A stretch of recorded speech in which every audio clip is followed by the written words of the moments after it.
दोस्तों नमस्कार। गुरुकुल के एक नए एपिसोड में आपका स्वागत है। मैं हूं परेश पाठक। हमारा आज का विषय है राम। क्यों नहीं मिलते राम।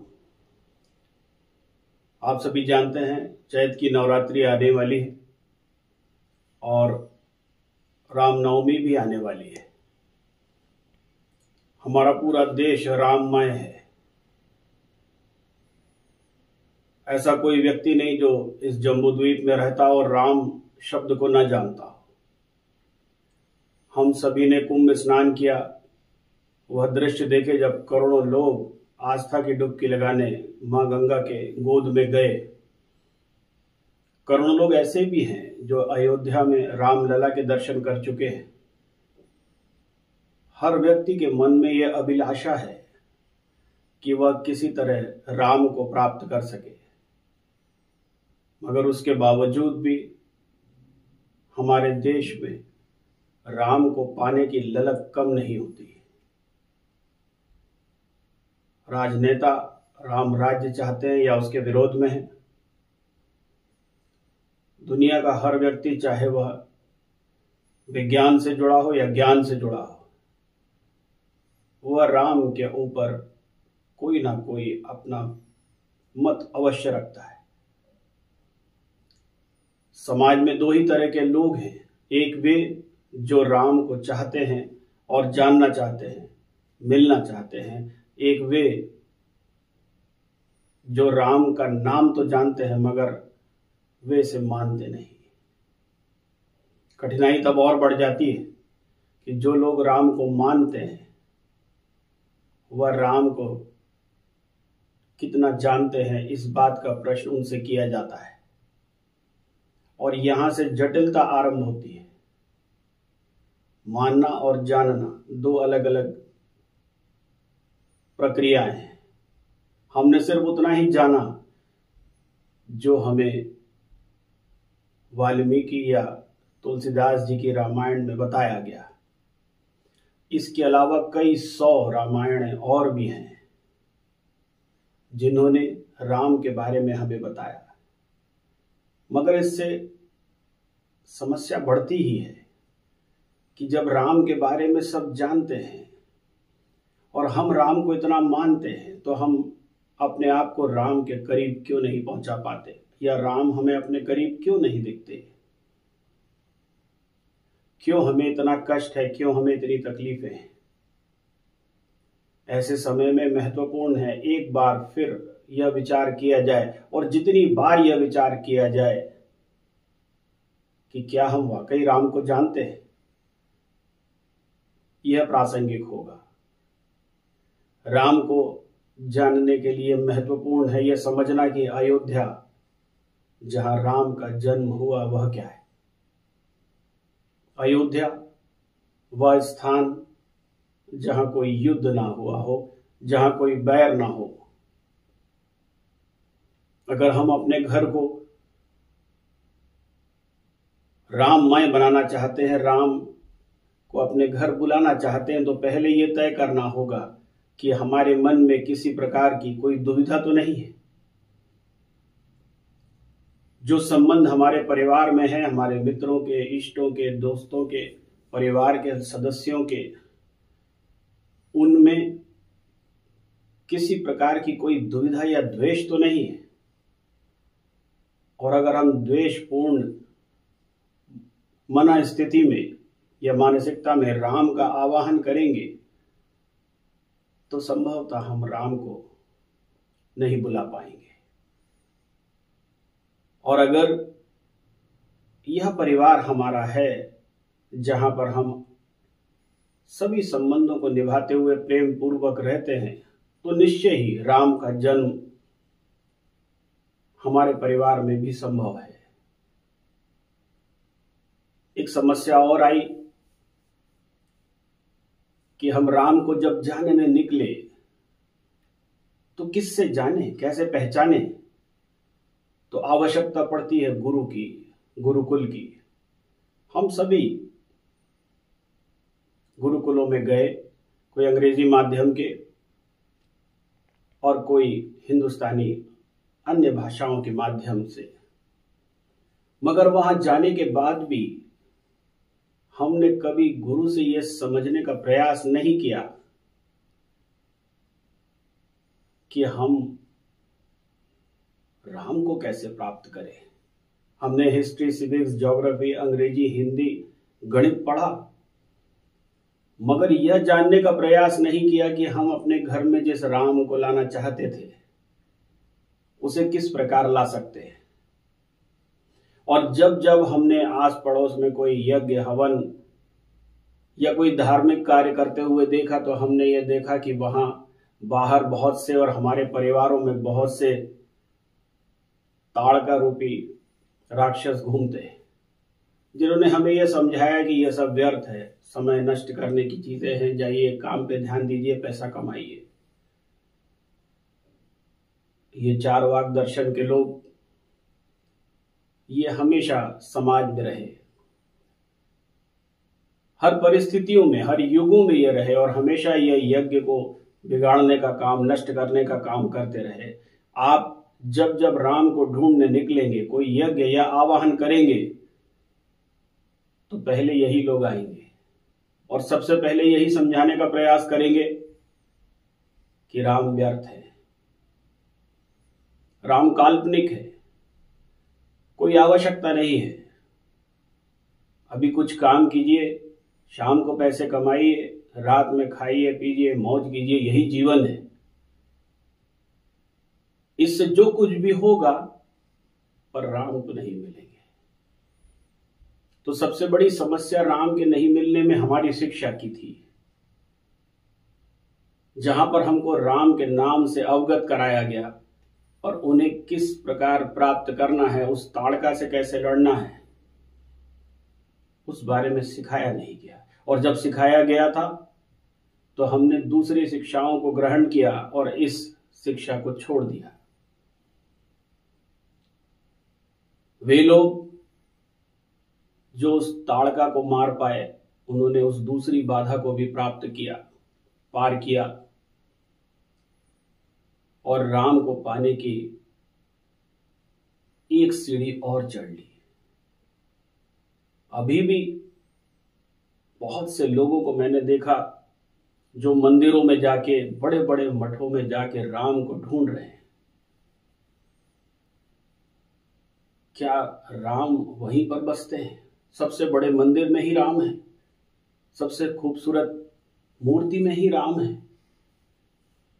क्या वहीं जाकर बहुत बड़ा कुछ प्रसाद या बहुत कष्ट उठाकर जाके घंटों लाइन में लगकर मिल लेने से ही राम मिलेंगे? संभवतः नहीं। वहां मूर्ति दिखेगी बड़ी सुंदर, राम का एक स्वरूप दिखेगा, हजारों करोड़ों स्वरूपों में से एक स्वरूप तो दिखेगा, मगर राम संभवतः न मिले।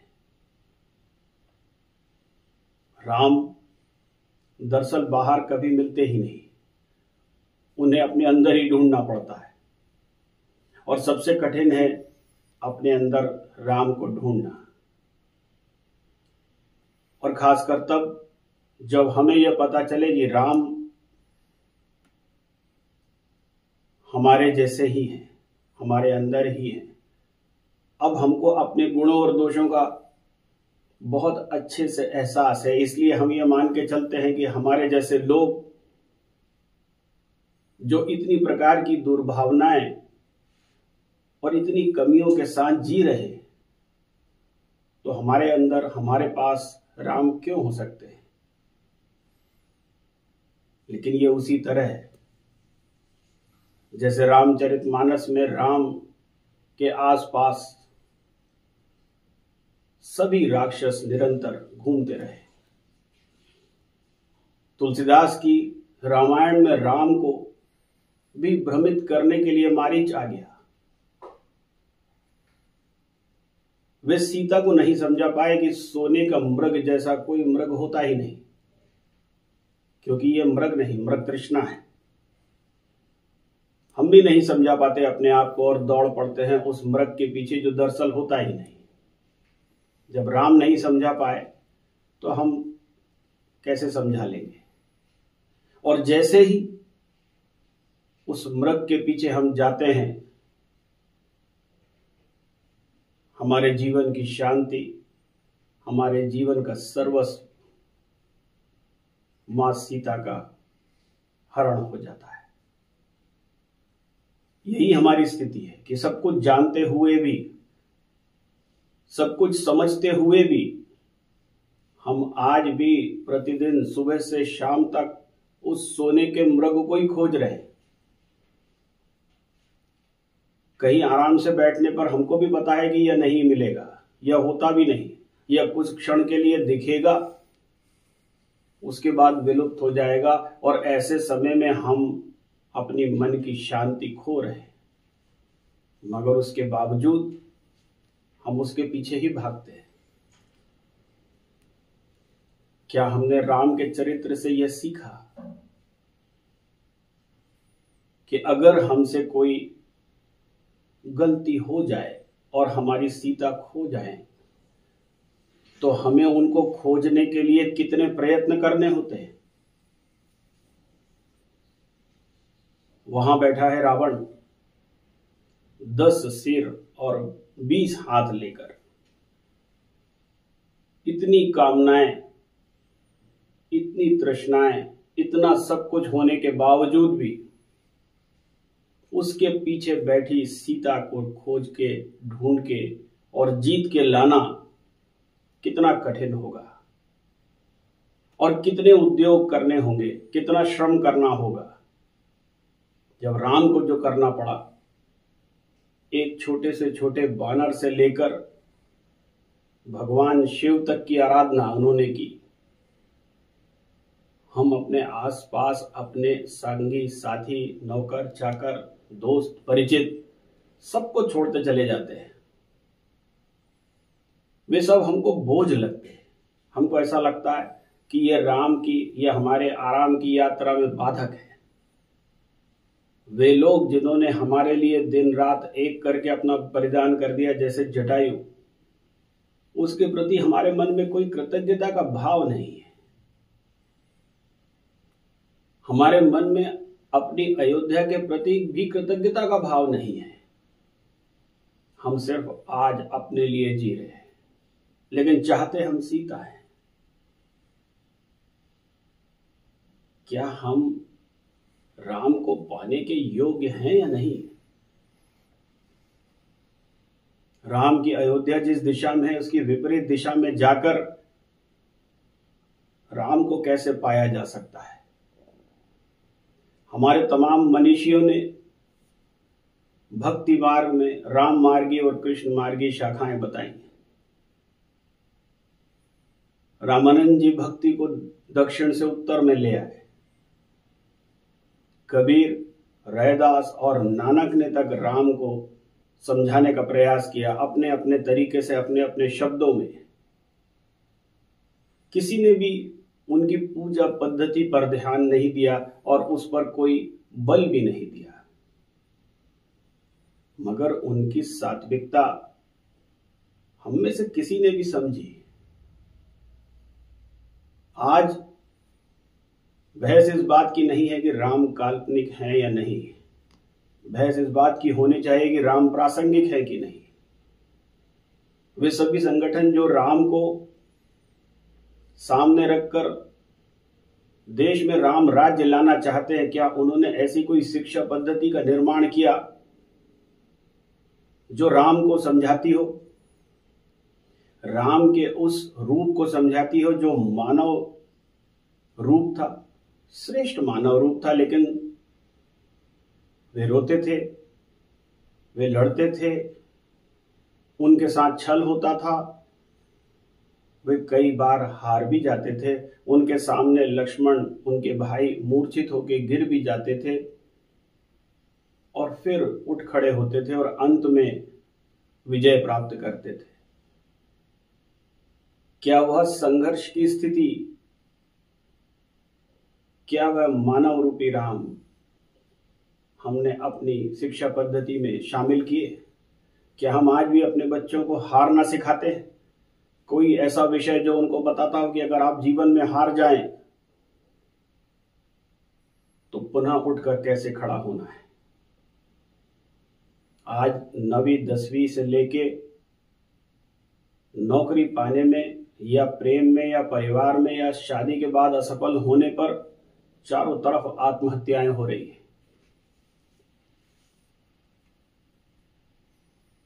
क्या यह राम का रास्ता है? और क्या यह बहुत सामान्य है? क्या आज से कुछ 25-30 वर्षों पूर्व ऐसा होता था? क्या लोग कुछ समय पहले ही किसी भी चीज को पाने के लिए इतने ज्यादा उत्सुक हो जाते थे कि वे 2 या 3 साल की बच्ची के अंदर एक महिला खोजने लगे? और अगर नहीं तो इसकी शिक्षा कहाँ है? इसके लिए नियम हैं और कड़े होते जा रहे हैं और अपराध भी बढ़ते जा रहे हैं। मगर राम की व्याख्या और जटिल हो गई है। राम के भजन और राम के मंदिर और बड़े हो गए और लोगों की दौड़ राम के लिए बढ़ने लगी। क्या इस दौड़ से राम प्राप्त होंगे? और राम को समझाने वाले साधु संत और शिक्षक धीरे धीरे समाप्त होने लगे।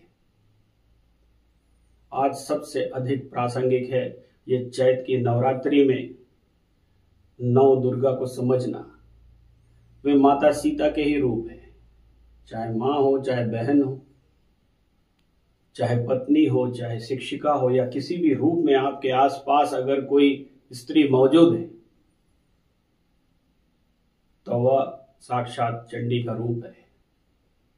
बशर्ते आप वह सम्मान उसे दे और बदले में आपको उससे स्नेह, सम्मान और समर्पण ही मिलेगा, त्याग, प्रेम ही मिलेगा। मगर उसके लिए महत्वपूर्ण है कि आप राम को समझें। आज अत्यंत प्रासंगिक है Trinidad Tobago, Suriname, Mauritius, Indonesia, Malaysia, तमाम देशों में राम को पूजा और समझा जा रहा है।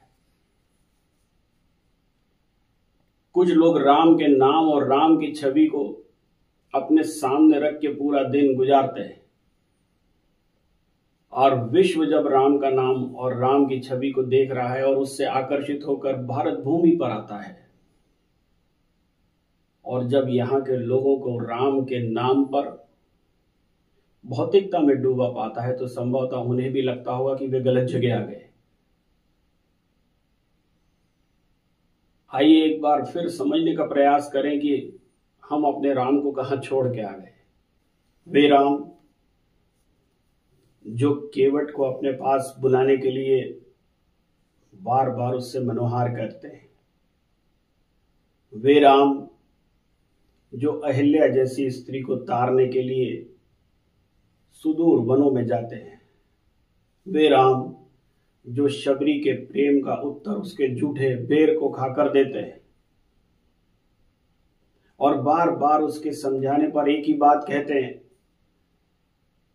कि तुमसे मिलना मेरे लिए महत्वपूर्ण था। रावण को तो मेरा छोटा भाई पैरों से बाण चलाकर भी मार सकता है। वे राम जो जटायु के अंतिम समय में रो रो कर आंसुओं से उनके घाव धो रहे हैं। वे सब काल्पनिक नहीं हो सकते। हाँ, वे संवेदनाएं हमारे अंदर जरूर मर गई हैं, और जो व्यक्ति समाज के प्रति संवेदनहीन है वह कभी राम को प्राप्त नहीं कर सकता। इस समाज ने आज कालनेमी, मारीच, अहिरावण, मेघनाद और यहां तक कि रावण पैदा कर दिए, मगर आज समाज में राम पैदा होना बंद हो गए। हम में से कोई नहीं चाहता कि हमारे घर में राम पैदा हो। हम राम को एक कोने में रखना चाहते हैं। हमारे मन में सिर्फ एक भावना है कि त्याग, तपस्या और दुनिया को सब कुछ दे देने वाला अगर कोई व्यक्ति हो तो वो हमारे घर में पैदा ना हो। हम राम से कुछ पाना तो चाहते हैं, लेकिन राम को कुछ अर्पण नहीं करना चाहते। और बगैर समर्पण के और संपूर्ण समर्पण के राम को ना तो जानना संभव है और ना राम को समझना संभव है। आगे आने वाली चैत की नवरात्रि में जब भी कभी आपका मन राम में लगे तो इस बात को आप एकदम स्पष्ट रखिएगा कि क्या वह आप राम को सिर्फ देखना चाहते हैं, दर्शन करना चाहते हैं, या राम के करीब जाना चाहते हैं, राम को जानना चाहते हैं, या राम के चरित्र को समझना चाहते हैं, और या राममय हो जाना चाहते हैं। ये सभी अलग अलग प्रक्रिया हैं। और फिर यह तय कीजिए कि राम की इस नगरी में, राम के इस राज्य में आपकी भूमिका क्या हो। उन राक्षसों की जो हमेशा अच्छे कार्यों में विघ्न उपस्थित करते थे, उन पशु पक्षियों की जो राम के साथ में रोते तो थे लेकिन उनके साथ में खड़े नहीं हो पाते थे क्योंकि वे मजबूर थे, उन ऋषि मुनियों की जिन्होंने सीता का क्रंदन सुना लेकिन वे किसी को मदद नहीं कर पाए और वे अपने धर्म के पीछे छुपे रहे, उन राजाओं की तरह जो राम की कहानियां सुनते थे उनके साथ जाने से डरते थे क्योंकि सामने रावण खड़ा था, और या फिर उन वानरों की जिन्होंने कभी यह नहीं सोचा कि उस महान शक्तिशाली रावण के सामने मेरा श्रम, मेरा बल कुछ भी नहीं, लेकिन चूंकि मेरे साथ राम है इसलिए मुझे उनके रास्ते पे चलना है, भले ही उस पे चलते हुए मेरे प्राण समाप्त क्यों ना हो जाए। एकदम स्पष्ट हो जाने पर कम से कम आपको इस बात की ग्लानि नहीं होगी कि मैं भारतवर्ष में जन्म लेने के बावजूद भी न राम को जान पाया, न समझ पाया, न राममय हो पाया। इससे आपका क्या भला होगा यह मैं नहीं जानता, लेकिन मानवता का भला होगा, भारतीय संस्कृति का भला होगा, और कम से कम आने वाली पीढ़ी को हम ये बता सकेंगे कि राम तो हुए मगर हम राम को जान नहीं पाए। हम में से कुछ लोगों ने जिन्होंने जाना वे राममय हो गए और राम के रास्ते पे चलते हुए वैकुंठ को प्राप्त हुए, और हमने रास्ता चुना भौतिकता का, अपना जीवन, अपना खान पान, अपना प्रमोशन, अपनी नौकरी, अपना विदेश, अपना भ्रमण। इसलिए हम सिर्फ राम के नाम को जानते हैं और कुछ नहीं। हम में से बहुत से लोगों ने निषाद राजगुरु जैसे हमारे मित्रों को पीछे छोड़ दिया। आज अगर पलट कर भी कभी मिलते भी हैं तो हम इसलिए नहीं पहचानते क्योंकि आज हमारी सामाजिक हैसियत अलग है। संभवतः वे उतने ऊंचे पद पर नहीं हैं। हम में से ऐसे और भी बहुत से लोग हैं जो हमारी ओर आने वाले विभीषण जैसे लोगों को सिर्फ गद्दार समझते हैं। वह यह नहीं समझ पाते कि किसी की मन की भावना क्या है। हर वह व्यक्ति जिससे जीवन में एक गलती हो गई है, क्या हम उसे दोबारा मौका नहीं दे सकते? क्या राम ने बाली का उद्धार नहीं किया? उन्होंने पूछा भी कि अगर तुम्हें लगता है कि तुम्हारे साथ अन्याय हुआ है तो कहो, मैं तुम्हें अभी पुनः जीवित कर देता हूं। बाली ने कहा नहीं, ऐसी मृत्यु किसी को प्राप्त नहीं हो सकती जहां साक्षात आप सामने खड़े हो। ये सारे लोग जब राम के साथ अपने अपने पूर्व जनों के कृत्यों को छोड़कर, अपने जन्म की कमियों को छोड़कर जब राममय हो सकते हैं तो हम क्यों नहीं हो सकते? हर उम्र, हर समय, हर परिस्थिति में राम को प्राप्त किया जा सकता है। सिर्फ एक कदम राम की ओर बढ़ाना महत्वपूर्ण है।